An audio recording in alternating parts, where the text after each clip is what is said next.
Bismillahirrahmanirrahim. Assalamu alaikum. Dear students, welcome to Superior Group of Colleges Learning Management System. मैं हाफिज फरूख शहजाद। आज हम FSc part 2 में physics का पहला लेक्चर पढ़ने जा रहे हैं जो कि चैप्टर नंबर 12 है। चैप्टर का नाम है इलेक्ट्रोस्टैटिक्स और लेक्चर नंबर 1 है जिसमें हम पढ़ेंगे कूलम फोर्स।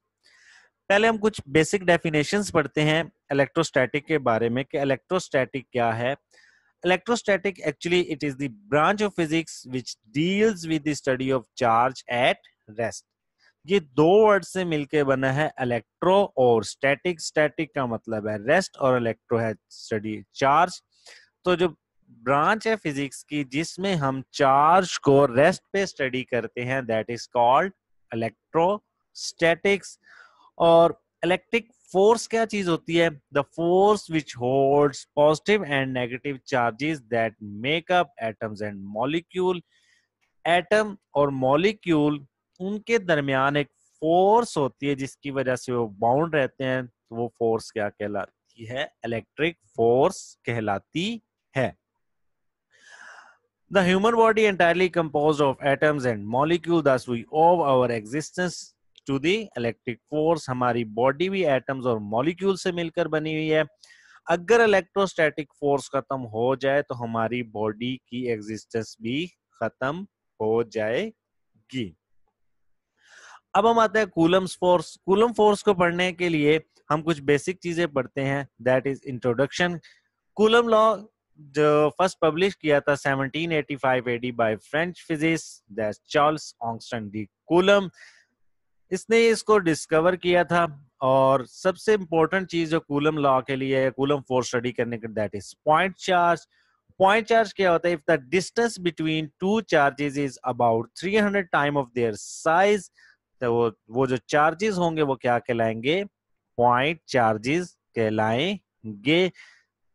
दोबारा सुन लें कि अगर दो चार्जेस का दरमियानी फासला उनके साइज से 300 टाइम ज्यादा होगा तो वो चार्जेस क्या कहलाएंगे? पॉइंट चार्जेस कहलाएंगे। अब हम डेफिनेशन देखते हैं। ये स्टेटमेंट कूलम लॉ की क्या है? The magnitude of force of attraction और repulsion between two point charges is directly proportional to the product of the charges and inversely proportional to the square of the distance between them. सबसे पहले तो हमें definition या statement से ही पता चल रहा है कि coulomb force is for both attraction और रिपल्शन, दोनों के लिए होगी। और जरूरी क्या है कि दोनों चार्जेस क्या होने चाहिए? पॉइंट चार्जेस होने चाहिए। हम डायग्राम में कंसीडर करते हैं। फॉर एग्जांपल हमारे पास यहाँ पर दोनों नजर आ रही है, रिपल्शन के लिए है और ये अट्रैक्शन के लिए है, उसके ऊपर को फोर्स एक्ट कर रही है। फॉर एग्जाम्पल फर्स्ट हम देखते हैं the force is directly proportional to the product of the charges. तो फोर्स जो है Coulomb force that is directly proportional to the product of the charges Q1 and Q2। Second part है inversely proportional to the square of the distance between them. ये distance between दोनों charges के दरमियान distance है। और याद रखिएगा ये जो डिस्टेंस हम कंसीडर करते हैं from the centre of the charge, यहां से मेजर करते हैं, that is inversely proportional to the force. अब हम इन दोनों इक्वेशंस को, इक्वेशन 1 और इक्वेशन 2 को हम कंबाइन कर देंगे तो हम इसको लिख सकते हैं F is directly proportional to Q1 Q2 over R square. Proportionality sign remove करेंगे, हमारे पास एक कांस्टेंट आ जाएगा जो कि F is equal to K Q1 Q2 over R square. अब K यहाँ पर क्या है? That is proportionality constant. इसको हम फर्दर नेक्स्ट डिस्क्राइब करेंगे। याद रखे this force always act as a long line joining the two points. जो चार्जेस के दरमियान ये लाइन है this is also called action line. तो जो फोर्स एक्ट करेगी वो हमेशा लाइन ज्वाइनिंग के ऊपर ही करेगी। फर्दर हम देखते हैं कि कूलम कांस्टेंट जो भी हमने कहा के है वो क्या होता है? That is K is equal to 1/4 pi epsilon naught. और इसकी वैल्यू क्या होती है? 4 पाई जो है वो इसका ज्योमेट्रिकल शेप के बारे में है। Epsilon naught is permittivity of free space. इसको नेक्स्ट हम ड्राइव करेंगे और डिस्क्राइब करेंगे। तो के की वैल्यू हमारे पास आ जाती है 9 मल्टीप्लाई 10⁹ न्यूटन मीटर स्क्वायर पर coulomb square, that is the value of के। और ये के की वैल्यू डिपेंड करती है दो चीजों के ऊपर। फर्स्ट है nature of the medium used between the two charges, आया कि वो मीडियम एयर है या कोई और मीडियम। हमने एप्सिलॉन नॉट जो मीडियम है इसको आगे हम एक्सप्लेन करेंगे, नेचर कौन सी है उस मीडियम की। और सेकेंडली ये डिपेंड करता है system of the units in which F Q and R measured. तो जो करंटली हमने यूनिट लिखे हैं उसमें फोर्स को हमने न्यूटन, और जो चार्ज है उसको कूलम, और आर यानी कि डिस्टेंस को हमने मीटर में मेजर किया है। तो ये एमकेएस सिस्टम है। अगर एफपीएस या सीजीएस सिस्टम होगा तो उसके लिए यूनिट्स क्या हो जाएंगे, डिफरेंट हो जाएंगे। परमिटिविटी ऑफ फ्री स्पेस की बात करते हैं, जो एप्सिलॉन नॉट अभी हमने देखा। If the medium use between two charges is air or free space, then हम क्या यूज करते हैं, k is equal to 1/4 pi epsilon naught. That epsilon naught is called permittivity of free space. Epsilon naught is an electrical constant and known as permittivity of free space, और इसकी value होती है 8.85 multiply 10⁻12 coulomb square पर Newton पर metre square. और this the coulomb force in free space, जब free space में हम लिखेंगे तो हम कूलम फोर्स को लिखते हैं, उसी के को हमने एक्सप्लेन करके लिख दिया, कंप्लीट फॉर्म में लिख दिया 1/4 pi epsilon naught Q1 Q2 over R square. तो जब भी कूलम फोर्स को फ्री स्पेस के लिए लिखना होगा तो हम इस तरह से लिखेंगे। अब हम देखते हैं वेक्टर फॉर्म क्या होगी कूलम लॉ की। तो यहां पर हम देख रहे हैं कि ये एक चार्ज है जिसके ऊपर दूसरे चार्ज के ऊपर अट्रैक्ट कर रहा है। यहां पर हम देख रहे हैं Q1 और Q2 के दरमियान अट्रैक्शन है, और यहां भी Q1 और Q2 के दरमियान अट्रैक्शन है।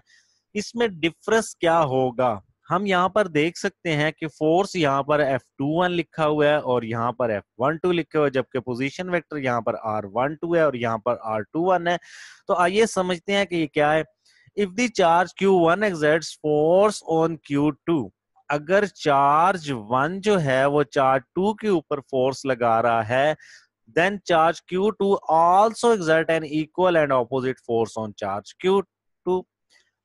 अगर Q1 Q2 के ऊपर फोर्स लगा रहा है तो Q2 भी Q1 के ऊपर सेम फोर्स लगा रहा होगा। किस तरह से, तो हम जानते हैं the coulomb force is mutual force. इसका मतलब है कि अगर Q1 Q2 के ऊपर लगा रहा है तो Q2 भी Q1 के ऊपर फोर्स लगाएगा। So Coulomb force is a mutual force. अब हम देखते हैं फर्स्ट पार्ट को, the force exerted on Q2 by Q1 as F12 diagram A को देखिए। तो इसके ऊपर जो फोर्स लगेगी हम उसको पढ़ेंगे F21 is equal to K की value 1/4 pi epsilon naught Q1 Q2 और R स्क्वायर और R21।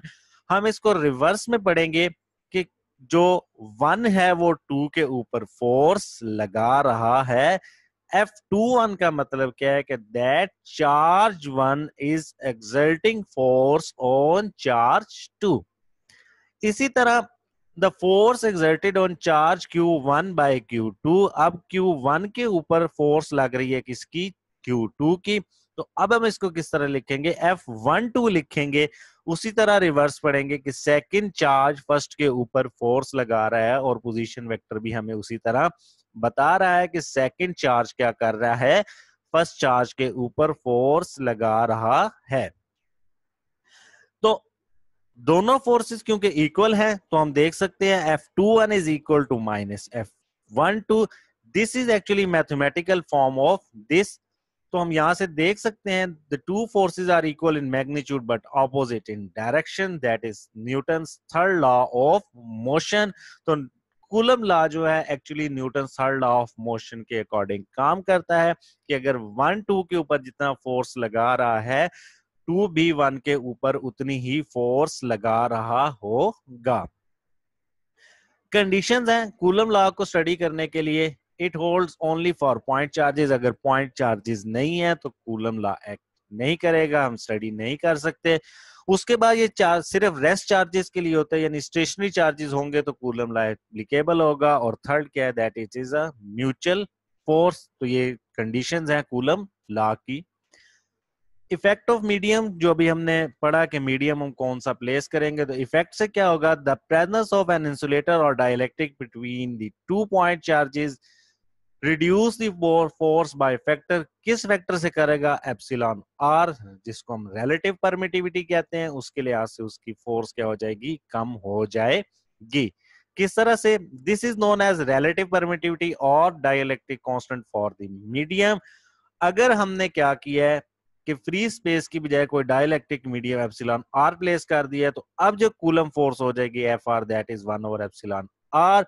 ये हमारे पास कूलम फोर्स है। अब हम इसको लिख सकते हैं F R is equal to 1 over epsilon R into F. और याद रखिए कि फोर्स हमेशा ग्रेटर होगी रिलेटिव फोर्स से। जब हम उसको प्लेस करेंगे मीडियम, तो फोर्स क्या हो जाएगी? उन दोनों चार्जेस के दरमियान रिड्यूस हो जाएगी by the amount of medium जो हमने प्लेस किया है। अब रिलेटिव परमिटिविटी और डाइलेक्ट्रिक कांस्टेंट देखते हैं कि डाइलेक्ट्रिक कांस्टेंट हमारे पास क्या होता है। तो the ratio of the force between two charges placed in air और vacuum to the force when they are placed in the medium is called relative permittivity और डाइलेक्ट्रिक कांस्टेंट। मैथमेटिकली हम इसको किस तरह से लिखते हैं? दैट रिलेटिव परमिटिविटी और dielectric constant is defined as force वो वाली जब हमने कुछ भी प्लेस नहीं किया, यानी कि एप्सिलॉन नॉट होगा, यानी कि एयर होगा, और उसको फोर्स को हम डिवाइड कर देंगे रिलेटिव परमिटिविटी से कि जब हमने उसके अंदर कोई और मटेरियल रख दिया है। बुक में साइड टेबल पर गिवन है डिफरेंट परमिटिविटीज की वैल्यू, तो that is called dielectric constant. अब हम कुछ पास्ट पेपर्स देखते हैं कि पास्ट पेपर्स में से कौन कौन से एमसीक्यूज इससे पूछे जाते हैं। तो फर्स्ट एमसीक्यूज आता है the SI unit of permittivity epsilon naught R, Gujranwala board 2008 में पूछा गया। सो अभी हमने पढ़ा कि इसका आंसर क्या होगा? ए आंसर इसका होगा। क्वेश्चन नंबर 2 है the value of relative permittivity for all dielectric other than air is और vacuum is always that is greater than unity, Faisalabad 2010 में पूछा गया। डाइलेक्ट्रिक कांस्टेंट हम निकालेंगे तो ये हमारे पास आंसर आ जाएगा। थर्ड है if the distance between the 2 point charges is doubled, the coulomb force with them between them will become। अगर हम डिस्टेंस डबल कर देंगे तो हम जानते हैं फिजिकल टू के Q1 Q2 और R स्क्वायर, R को डबल करेंगे तो 4 हो जाएगा, तो 4 टाइम क्या हो जाएगी? रिड्यूस हो जाएगी। तो 1/4 D is the right option. Multan 2011 में एक एमसीक्यूज पूछा गया। कुछ शॉर्ट क्वेश्चंस देखते हैं। शॉर्ट क्वेश्चन जो इस टॉपिक से पूछा जाता है, what is the coulomb force between the two similar charges if the distance between charge is double. Same वही जो लास्ट अभी हमने एमसीक्यूज डिस्कस किया, उसी को शॉर्ट क्वेश्चन की फॉर्म में फैसलाबाद में 2018 और गुजरांवाला में 2010 में पूछा गया। सेकंड क्वेश्चन है right the statement of the coulomb law, write down it's mathematical relation, Sargodha 2010 और रावलपिंडी में 2008 में पूछा गया। क्वेश्चन नंबर 3 है how sharks locate their periphery, वो अपना रास्ता किस तरह से फाइंड करती हैं, एक्सप्लेन करना है। सरगोदा बोर्ड 2018 में पूछा गया। तो ये साइड इंफॉर्मेशन में गिवन है बुक में बाय इलेक्ट्रोस्टैटिक फोर्स।